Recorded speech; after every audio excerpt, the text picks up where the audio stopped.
$200, a Super Nintendo setup costs twice as much as the old system. For the money, the company promises better pictures, sound, and adventure.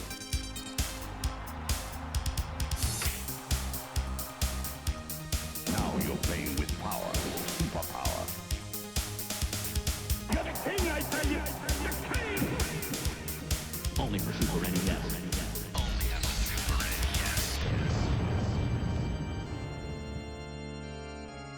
You're listening to the SNES broadcast with your hosts, Soul Blazer and George.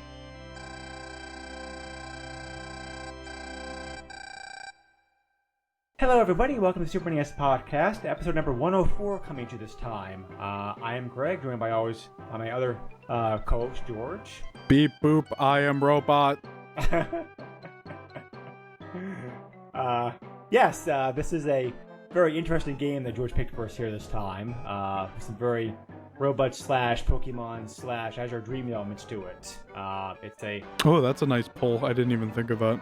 Yeah, Joe definitely came to mind if I think about this game. Joe is a mutual friend of ours who really enjoys Azure Dreams, and there's definitely similarities between them. So, but we'll get into that. George picked the game this episode, as I already alluded to. And George, which game did you quote unquote subject us to? Whoa, hey now. Does that mean you didn't like it? I'm not saying anything. That's why I said, that's why I said like quote unquote. But right. So we played Robotrek. Yes, this is a fairly obscure role-playing game from Enix. In North America, it's pretty obscure. Yeah. It was known as Slapstick in Japan. And that name really sums up the game quite a lot right there.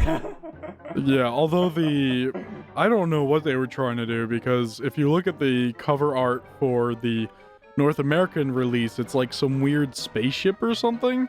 Yeah, space station. Where it's like, it doesn't even make sense, because like, that's not the game. That's not what the game's about and whatnot. So it's it's really weird. Well, the final part of the game does take place there, right? And there are aliens in the game, so I think that's what they're going Yeah, for. but this game, like, it's like it has such serious cover art for a game that's more lighthearted and whatnot. You know what I mean? Yeah, true, yeah, definitely. So it's I don't know why they did that, but also the translation's a little weird too. As typical of games this time period. So, but yeah, a shame. But unless you had like Woodsley translated the games like for Square, like Final Fantasy VI, then the translations for most RPGs during this time period did kind of suffer somewhat. But yeah, and they also brag, like right in the box cover, that this is another great RPG from Enix. So yeah. Yeah. But How do we sell this to kids? Oh, I don't know. Just say it's really good on the box. Oh, okay. So this game was developed by two companies working together. Yes. Quintet and Ancient. Yes. And was published by Enix. We've already covered Quintet in previous episodes. They also developed ActRaiser and Soul Blazer, like among other games. And Ancient is a company I didn't that I hadn't heard about before I started doing research on it. They're still around today. They were founded in 1990. They were formed by a game music composer. So as a result, even though Ancient has developed their own games, they've also worked on music in many other games. So and I couldn't find anything online saying exactly what part of the game that each company developed, but because of this, I suspect Ancient was responsible for the music in this game. So that would be my guess as to what they actually Who have knows? done. Yeah. They also had worked on Sonic the Hedgehog for the Game Gear and Master System. Street Rage 2. Okay. Street Rage 2 for Genesis. ActRaiser 2. Beyond Oasis for the Genesis. Columns Arcade Collection for the Saturn. Tamagotchi for the Saturn. Car Battler Joe for the Game Boy Advance. The first Shinami game for Dreamcast. Amazing Island and GameCube, and a bunch of other Japanese games. Wait, So, really? Yeah. Oh, okay. Wow. yeah, pretty good record here. So, so like I said, and these are games that they worked on. Period. These are, these are not all games that they developed. These are games which they did some work on. Probably the music. Right. So, yeah, and as the Japanese name of it implies, this game was designed to, this game was designed for kids. It was designed to be a more humorous, funny, lighthearted approach to RPGs. Are you saying adults don't like lighthearted, funny games? No, they do. I'm just saying. What are you trying to say about me, Greg? Huh? This game's words carefully. This game's target audience was that group when it came out. Much the same way that Final Fantasy Mystic Quest also tried to appeal to like younger gamers, but both games went about a totally different way. I'm not saying anything about that game.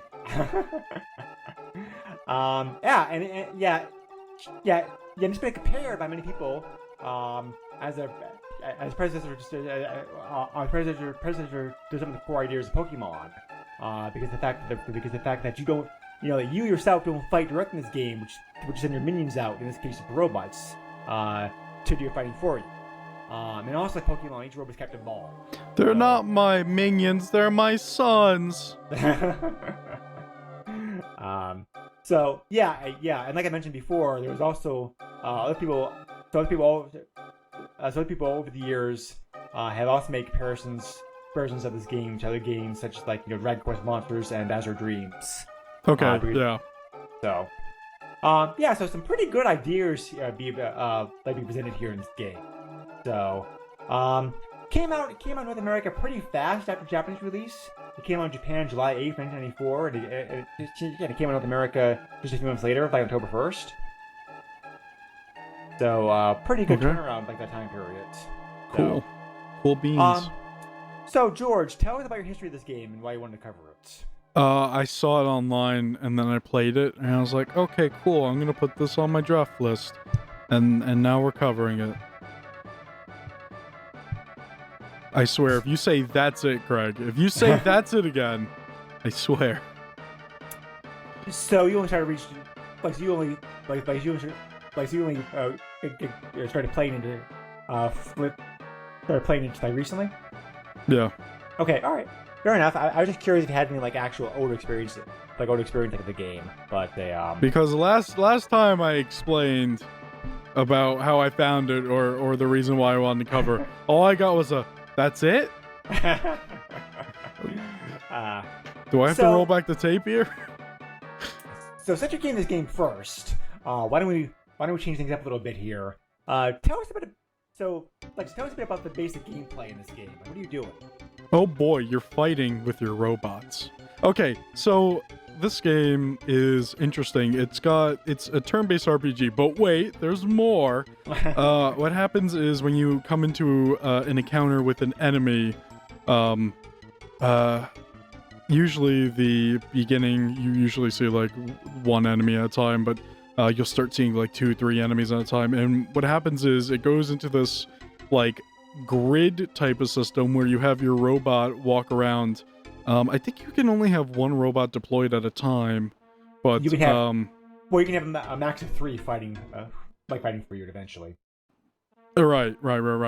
When I was talking about when you start out. Sorry. Yeah, you start out with like one at a time, but you have your robots walking around on this small grid, and it's turn-based in a way.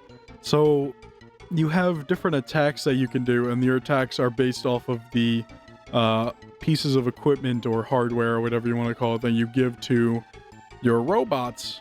And each robot should be different, because if you make all the same robots, that's not really good diversity there. You don't really have a good coverage on your weaknesses.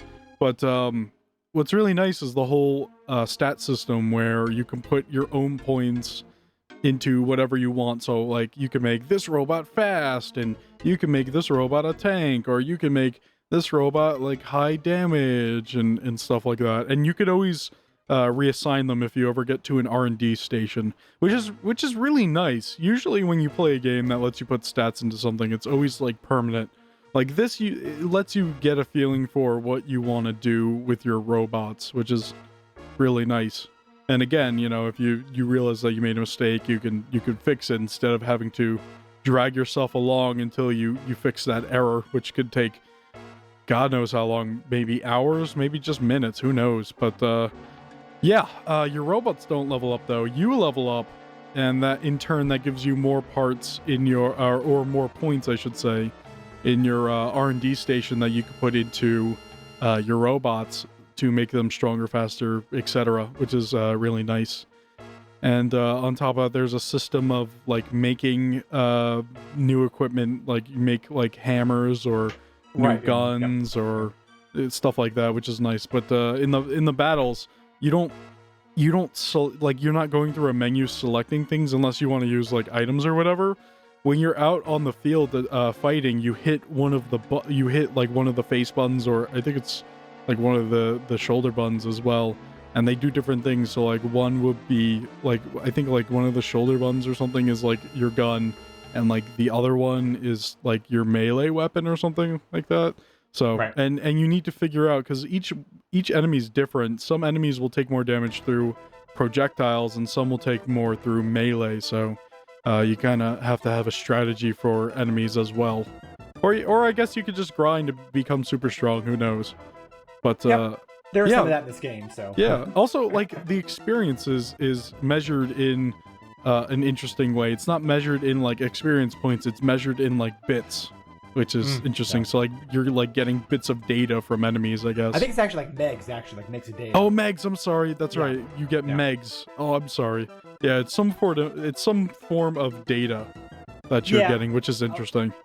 Yeah, this game uses a lot of the same ideas and concepts that many other games do. It just like calls them different things to kind of to fit the whole robot theme. So kind of it's okay to be confusing trying to figure out like what actually everything is. For example,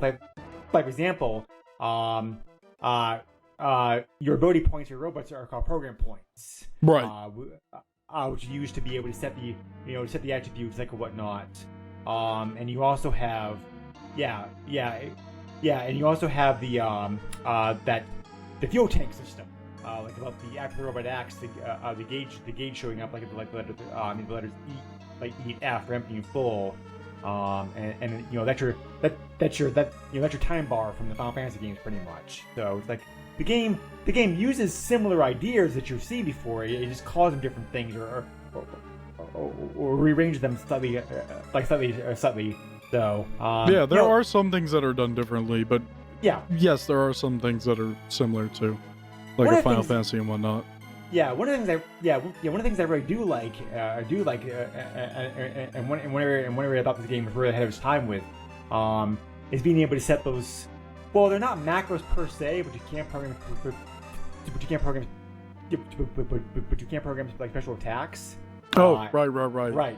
Which helps, because any kind of minimizing button pushes or time spent fighting in an RPG is always a godsend. Oh yeah, definitely. Like for example, one of the best things I think about like the Phantasy Star 4 on Genesis is how you can have like macros set for party members. So like so one macro can be like all fight, one macro can be all magic, one macro can be like like use this weapon or that weapon, and it really helps save time later on in that game because they're in that game because you're like, okay, I'm gonna be at this group, yep, let's use this macro, and just boom, go at it. So it's like one button push as opposed to like all the numerous button pushes that on your RPGs that you require at this time period. So it's some pretty forward-thinking ideas like we tried out here. I think some of them don't work as well as other ideas, but I do give the game a lot of credit for some of the forward-thinking ways it was trying to approach things. Yeah. Inventing is a very important part of this game too, as you touched upon. I don't think it's too worthwhile to spend a lot of time leveling up your items too much, because you often do get better items as the game goes on. But spending some time improving your equipment definitely is essential to make it through some battles. Yeah, you have to. It's also like worthwhile to level up your equipment as well. Yes. When you get into battle, sometimes a treasure chest or two, or how many, will appear, and what you have to do is I think you have to attack them to secure them, or just make sure that the enemy doesn't break them or something like that, and then Right, you open them and you get random things. You could get items, or you could get levels for your equipment, which is the weirdest way I've ever seen that you can level up equipment in a game, is by relying on random treasure chests. Yeah, and it's pretty rare to get those too, I think. It didn't happen to me too often. Is it rare? I don't know. I usually get it like once in a while. Well, your luck may be better than mine. Maybe. Who knows? Maybe the game likes me. I don't know. I really do like the amount of customization that the game allows you to do with robots, though. Right, you like customize the color of it and a bunch of other stuff. Yeah. The equipment, the special attacks, they give the name, but so. Yeah. This ain't your grandpappy's Pokemon. Actually, I think this predates Pokemon. I think the handheld games came out like 98 or something like that. 1996. Yeah, this predates 96. Okay. Yep, this definitely does predate Pokemon. So. Yeah. That's pretty cool. Also. So now we have to say everything's a Robotrek-esque game.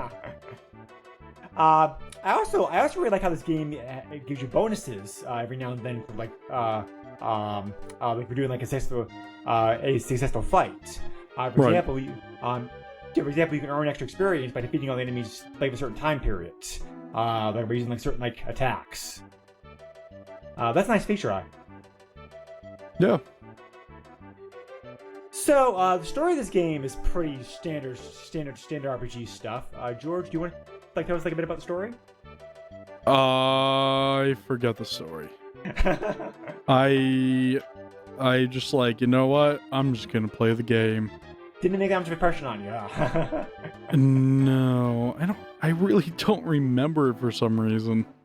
Well, I've played this in like such bits and pieces that it's just kind of lost. Also, like it's so weird because it throws you all over the place. So it's kind of hard to remember what the main plot line is when there's so many like subplot lines going on underneath the whole main game. Yeah, I suppose. Like in some ways the story is complex. Like in other ways, like very simple. Right. Well, you basically play a side protagonist, as is typical of RPGs like this time period. Yep. You live on a planet called I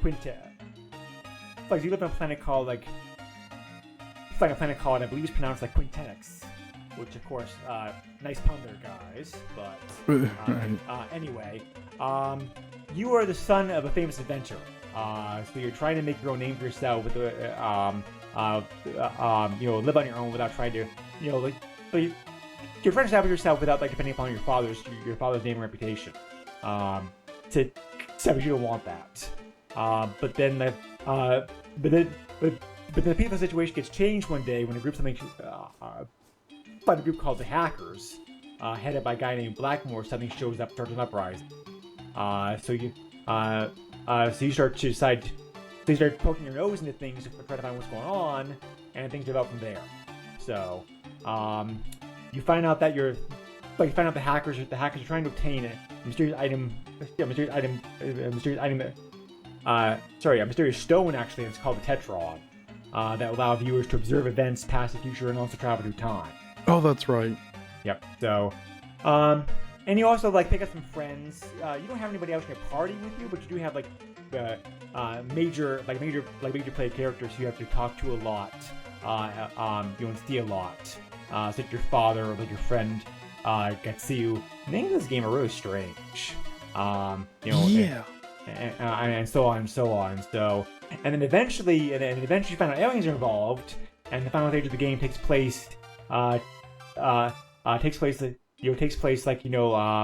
Stopping the evil boss guy, who I will name on here because it's a spoiler, in Space Fortress, which I believe is what's being shown on the box cover. So it's Earthbound? A little bit. It almost sounded like you were summarizing Earthbound in a way. There are similarities like in the game, sure. Kind of, yeah. But Earthbound's more of a traditional RPG though. Like this game, I think definitely has a very like Pokemon meets RPG. Earthbound's trying to represent what the United States is or was. Right. Whereas this is like, Per Japanese. we're on a weird planet. Ooh. Right. So the game does. The game does. The game does play very similar to other Super NES RPGs. As George mentioned earlier, I don't think George uses phrase, but I will. The battlefield system is a variation like the ETB system that Final Fantasy uses. No, I didn't say that. Yeah, so if you're familiar with Final Fantasy or any Super NES RPG at this time period, you can pick up this game up and play it like pretty easily. Kinda, yeah. There is some complexity involved like the crafting system, to the point where I looked at the point where I looked at a walkthrough to figure out what the best things to do was and how this affected that and that kind of stuff. So, I wouldn't say it was complex. It's just you gotta make sure you don't waste anything. That's the frustrating part. Yeah. So, it's not very good at stopping you from screwing anything up. Right. Also, one thing this game does differently. Correct me if I'm wrong, George. But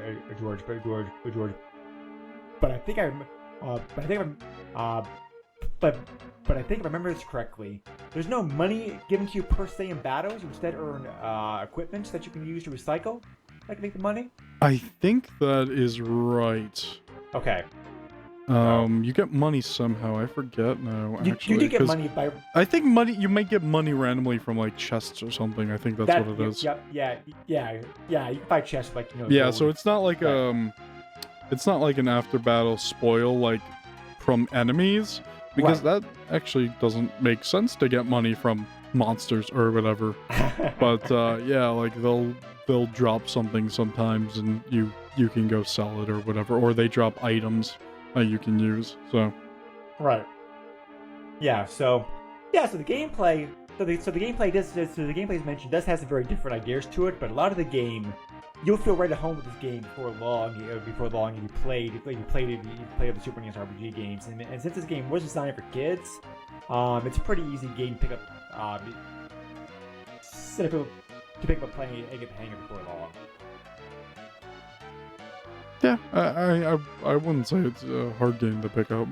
So what do you think about the graphics? They're good. They represent what I mean. They look good.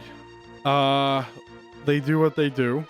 They're good. I mean, they're not super special. You can obviously tell that there's effort put in them because it has a nice art style, but it's not like anything like super crazy good or anything. Right. I feel like it's more about the art style than the graphics in itself. Yeah, the you know art what I style mean? the art style in this game is very impressive for sure. Right. The graphics actually kind of remind me a lot about like a Final Fantasy game, because of the how things look, the sprites, like whatnot, and also like for example the backgrounds during battle scenes. They remind me very strongly of Final Fantasy games. Right. Like that kind of stuff. So, like pretty good Super NES graphics I think for this time period. Not great, but very very pretty, like very nice graphics. Graphically it doesn't have anything like a Final Fantasy where bosses or whatever will be like giant detailed sprites. It's not anything like that. Right. Yeah. So. A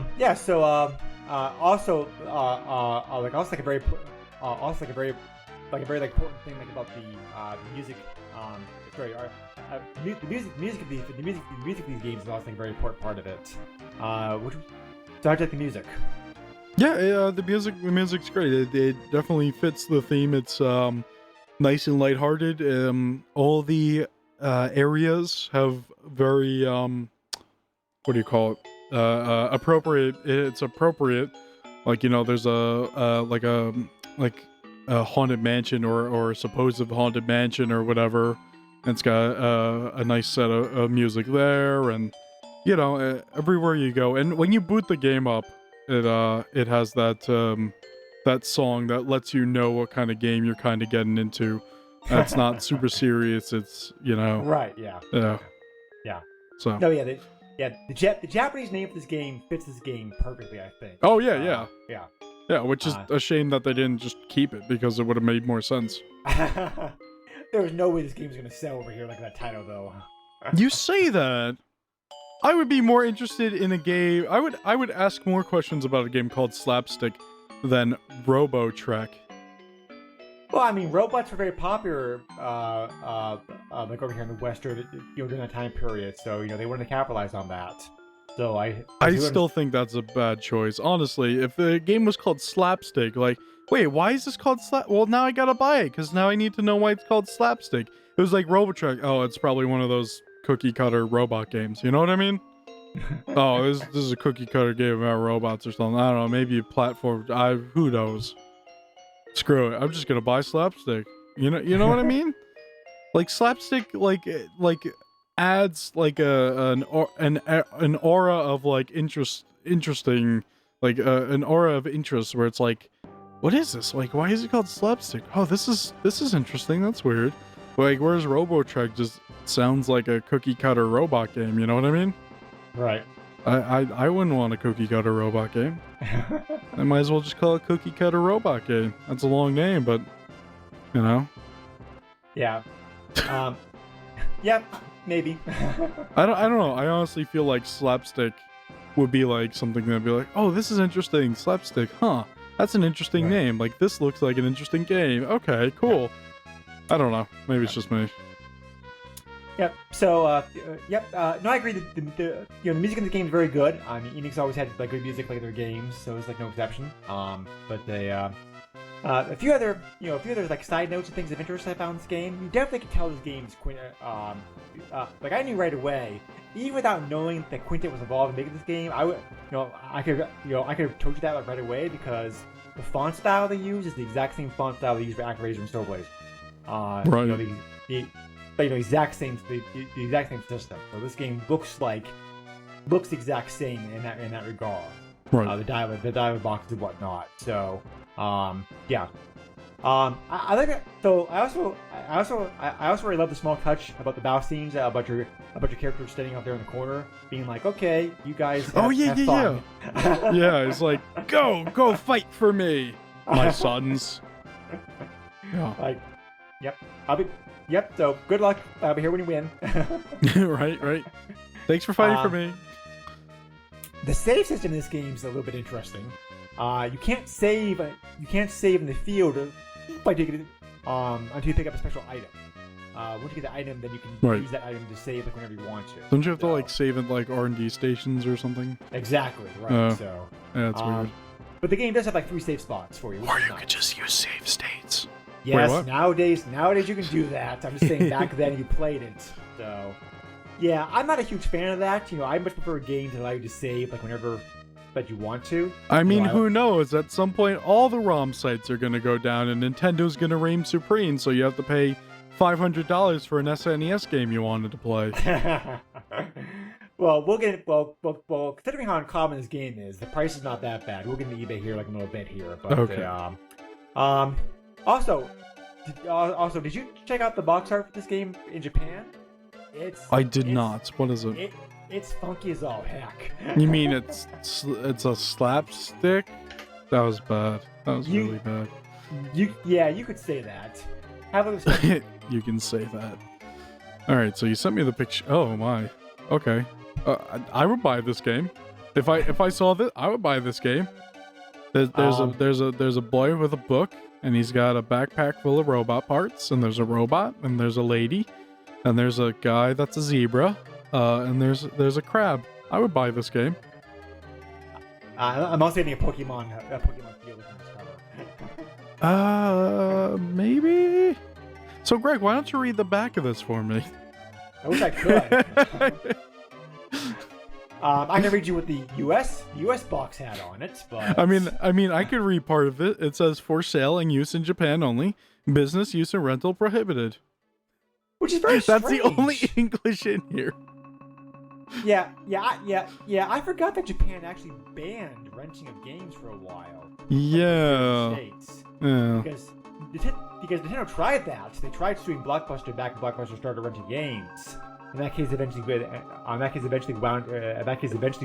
went all the way up to the Supreme Court. Yeah, that's the one time U.S. law is actually good, right? I'm sorry, I shouldn't have said that. But business use. What the hell does that mean, business use? I mean, it's like you're talking about like reviews. That's that's a difficult subject in this era because like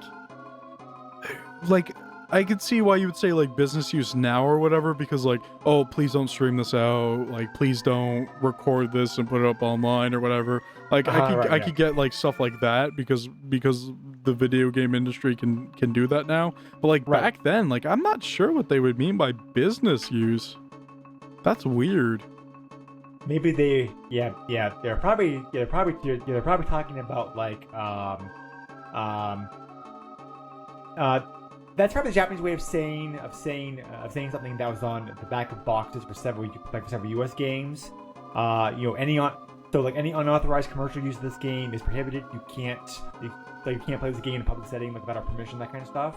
So I don't know. That's really weird. I don't know about that. That's really weird.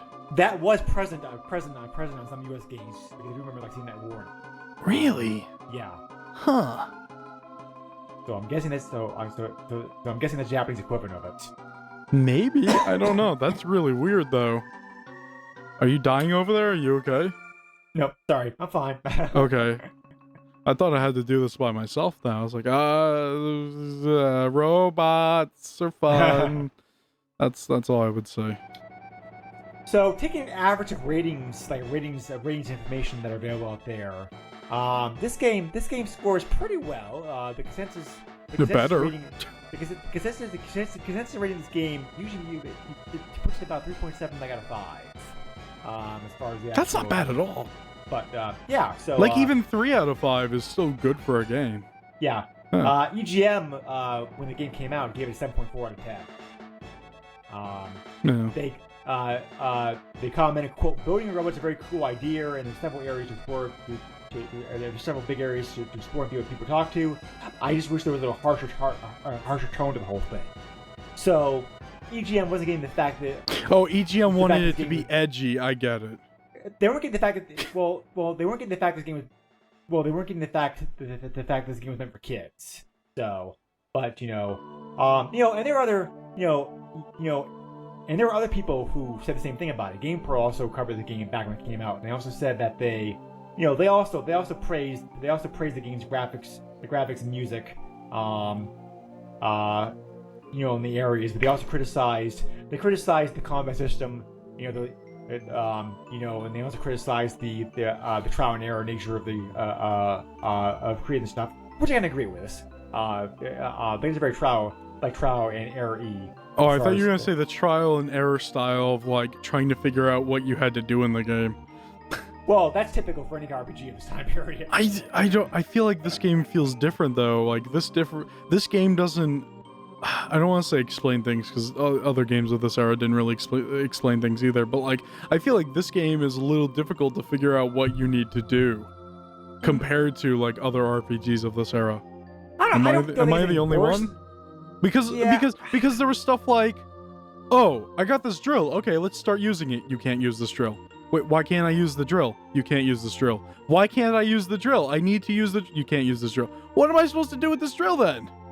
And then like, after like fiddling around for an hour, you figure out you got to get a cleaner and clean it off. Like what? Like how was I supposed to know that? Is it just me? Am I just stupid? Did you use a walkthrough for this game? I had to look at one quite a couple areas, yes. Was one of the areas the beginning cave area? No, I got through that all right. Really? Yeah, so maybe I just have more experience? I couldn't figure out the drill thing. Yeah. So... No, yeah. the drill thing is BS. Okay. On that point. Okay, great, thank you. No, that's exactly what I was talking about, the whole drill thing. Yeah. But no, I don't think that. Yeah, I don't think this game is any more grievous in that area compared to other games.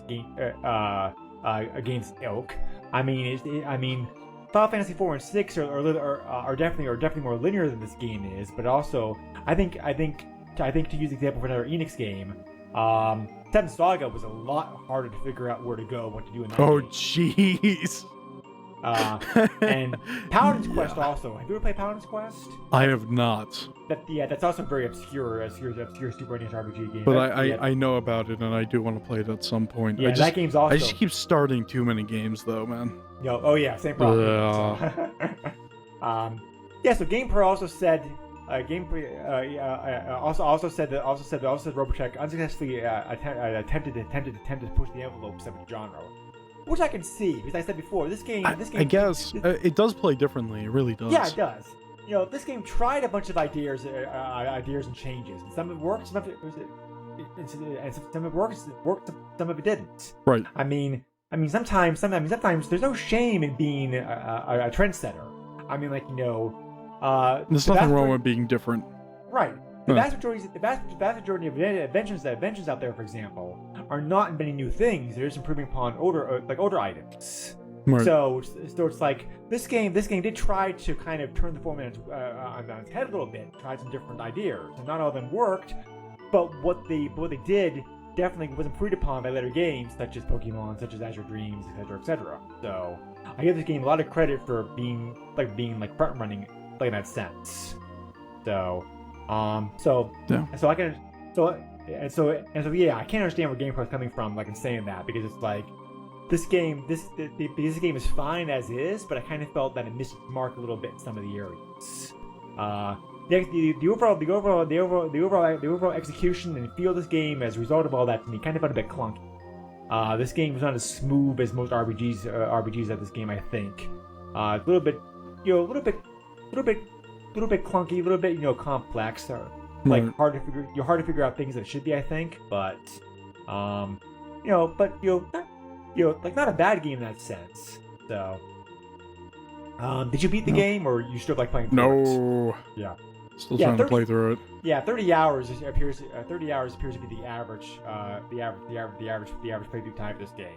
No. So there is a speed run on YouTube on this game where it clocks in at 3 hours and 47 minutes. Okay. Wow. Okay. Yeah. Pretty good. Yeah. So because this game's kind of marketed toward kids, even though RPGs on the Super NES are very popular, the game did not sell very well. In either Japan or the U.S. Curiously enough. Wow. Okay. Quintet reported in Japan that only, how many copies of this game do you think sold in Japan? 2. More than that. Oh, 3? Give me a real number. I don't know what kind of number I should throw out. They reported selling in Japan 45,000 copies. Okay, that is definitely a lot more than I was gonna say. Well, the North American figure's a lot lower than that. 10,000? 20,000. Okay, at least I was gonna be closer with that one. Yeah. So, as a result, this game is somewhat expensive on eBay. Because of the fact that that not many that there weren't tons of copies of this game that were sold. It is plentiful to find out there, like most games are. 31 copies of the game are currently listed for sale, and 30 copies of the game are recently sold. Those are hard to find. And I guess these prices, considering it's an old school Enix RPG, are not that bad. Right. Card only.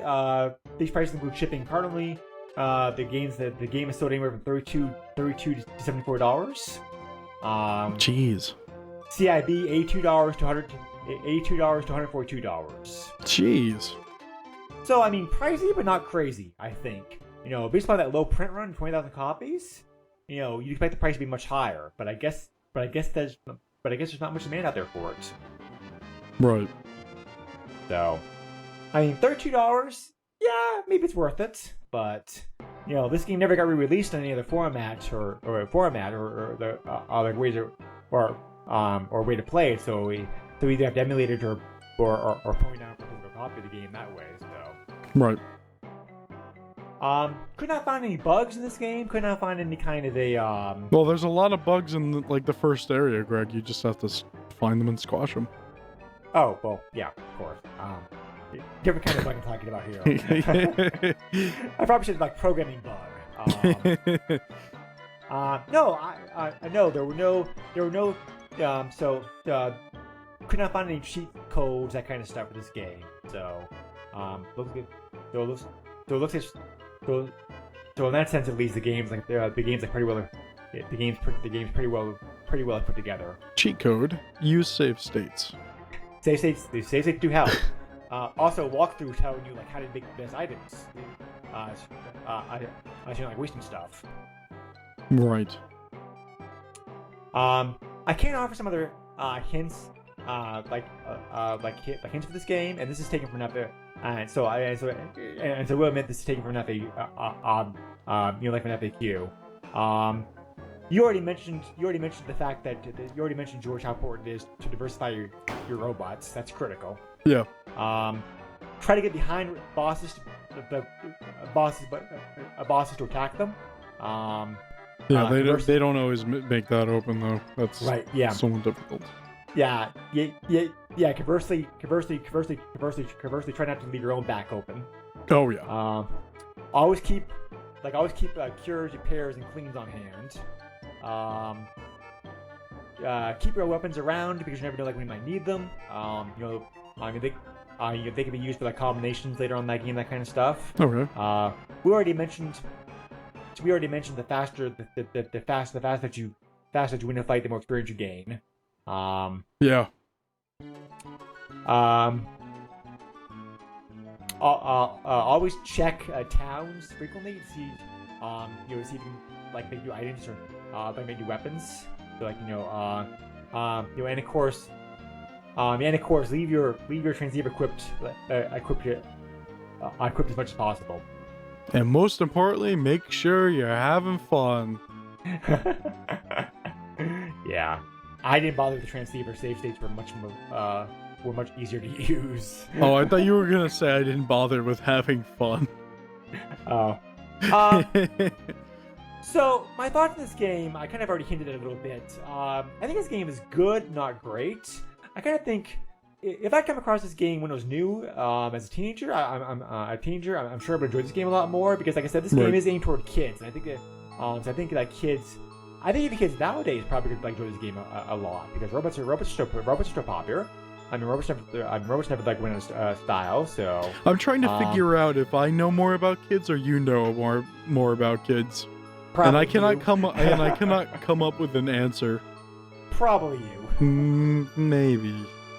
But just because of the age difference, because like you were in this game's target range more recently than I was. So yeah, well that doesn't mean that I'm still the target. I know. I know. What are you trying to say, Greg? What are you trying to say? You can put yourself in a kid's mind easier, I think, than me because of that. To think about how a kid might like this game, this is like an adult. I want macaroni and cheese right now. You bake it for me. I'm actually making that for lunch tomorrow, actually. Oh well, now I need some. Send it on over. So yeah, I mean, like, this game does try some different ideas, like some unique concepts. Some of it works, some of it doesn't. I'm not sure that I can put my finger directly on it. The game was fun for me, but it wasn't like must play, must finish. It wasn't like a great RPG to me. I think Enix made better games in the system. I personally want to finish this, but I don't have a feeling of, oh, gotta get through it. I really want it. It's just like, I started play through it. I like it enough to see to the end, but it's not one of those games that's just like, oh well, I definitely gotta get to the end of this. Yeah. Yeah. Yeah, I mean, like, it's a very unique game. I think Enix definitely. Oh, it certainly is. Yeah. I think Enix definitely had the right idea in bringing it over here. Yeah. Anybody who's a fan of RPGs, especially Super NES RPGs, who doesn't play this should check this out because I suspect, like me, a lot of people, this game for a lot of people like fell through the cracks. Mm-hmm. Because like I said, it does have a fan base out there. But it's not a very like like super popular game. So, You're telling me that a game that isn't as well known has a fan base? Whoa! But He's there's just actually ignoring me now.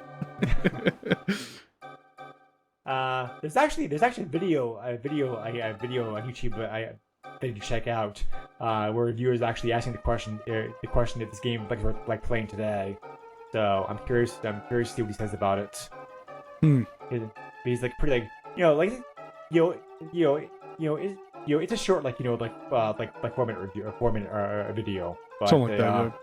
But yeah, this game comes, this game comes up a lot in like top 10 hidden gems of the system, like top 10 obscure games. Okay. Yeah. Whatever. So, which I definitely could see because like I said, it's a good game. I mean, the only we already mentioned the most atrocious part about this game, and none of those bugs are none of those issues are bad enough to really warrant you swearing off the game. So. I don't know, those bugs are easy to fight.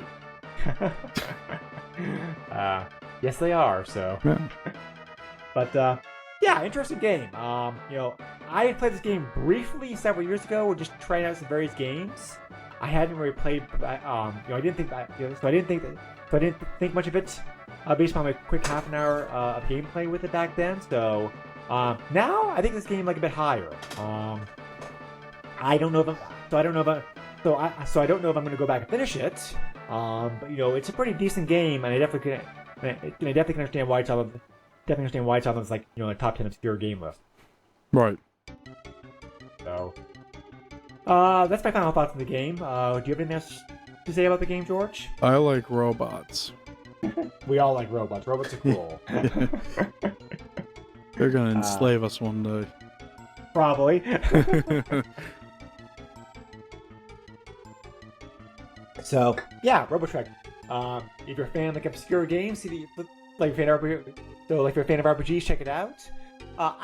Because this game is aimed toward kids, I will say like one last thing. Because this game more toward kids, I don't think most of the battles are too difficult. There are some tough boss fights, but nothing as outrageous in this game as there are some other like RPGs. Right. I mean, there is some grinding. There is some grinding you have to do in this game, but that's just part of the course for games in this time period. We're playing golf now? Golf? Where did that come from? You said par for the course.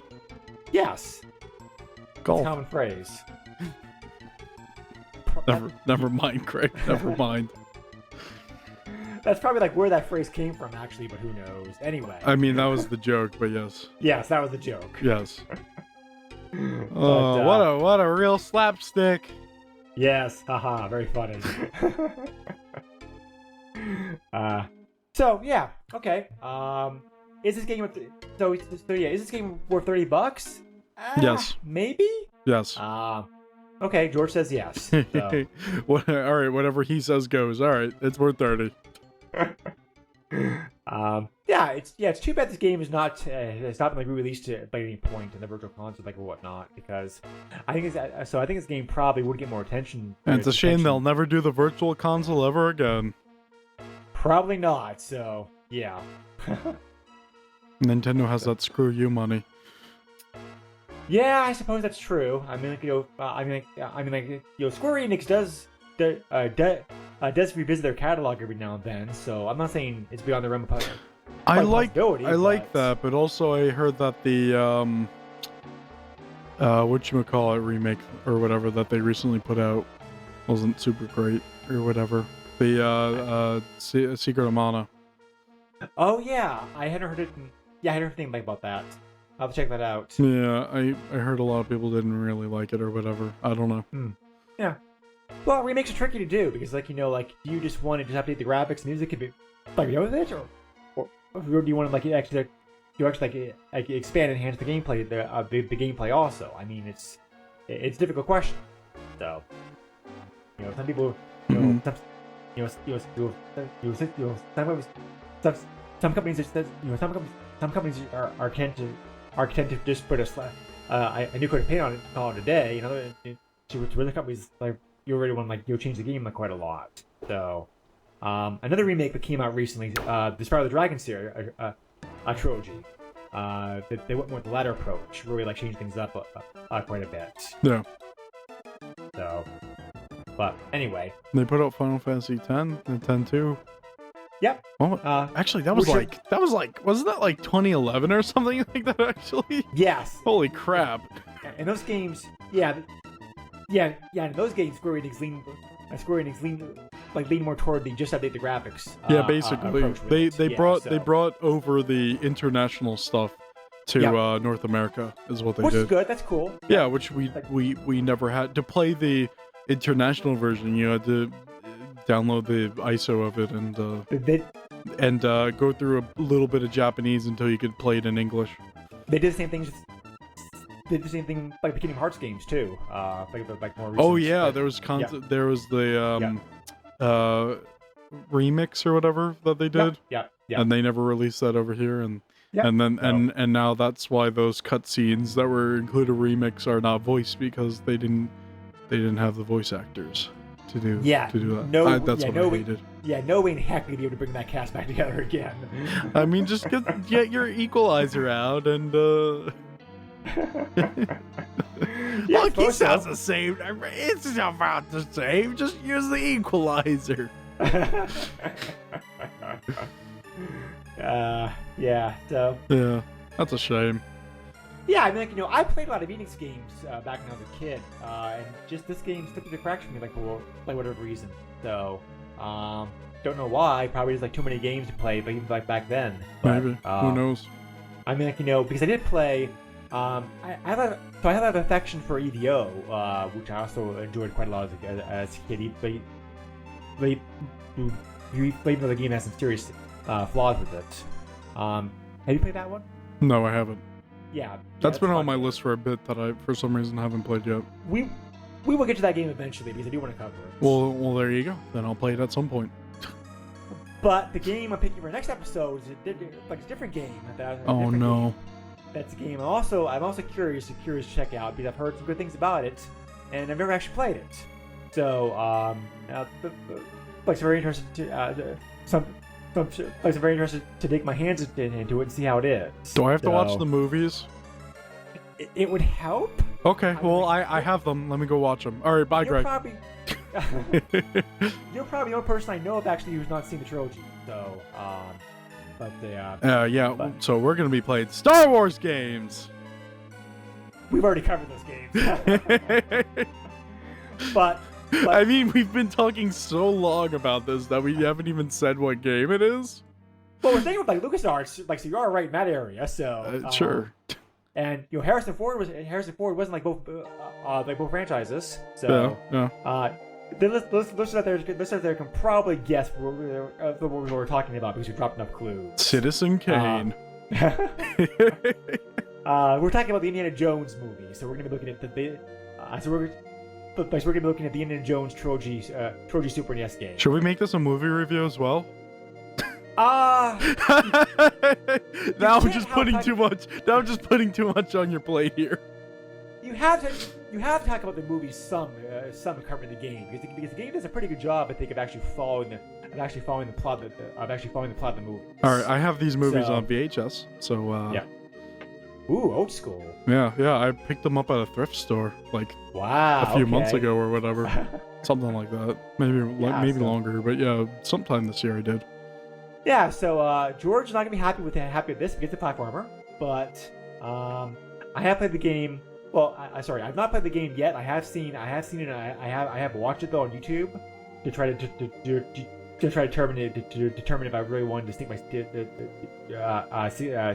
time into it. And overall, I don't think it's too difficult for platformers as far as platformers go. So you should be like okay with it. You hold me up to way high standards, Greg.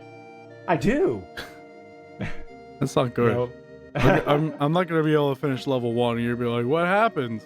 Like, I don't know. The guy he was jumping on the platform. It's a lot easier to use a whip in a game than it is in real life, so be glad for that. That's what you think. I'm the whip master. I don't know. Can we end this episode? We've been going. What are we doing? Can we end this episode? Yes, I was getting there. Okay, good. Because if we don't, I'm just gonna keep going on and on for 2 hours of stupid stuff. Yes. Well, Hey! I mean, like, Hey, that's mean and hurtful. Go on. Just go on. Just go on. well, I mean, like, we also, we talk about a lot more off-topic stuff, like other podcasts that we do together. So, I mean, so it's cool. So, and what other podcasts do we do together, George? We do PlayStation Power. Yep. Yep. Where we cover PS1, PS2, and PSP games. Yep. That's right. And you also do say Masters and Masterpieces. That's true. That is not wrong at all. Yep. And this podcast is a proud member of both the Throwback Network and Retro Donkeys. We can find a whole bunch of other great retro-themed podcasts, both gaming and non-gaming related. Please check us out on Facebook. Leave us any questions, comments, suggestions, whatever that lets me want to. We also have a Patreon. We can gain gain such perks as early access to episodes, be able to dictate a game to us.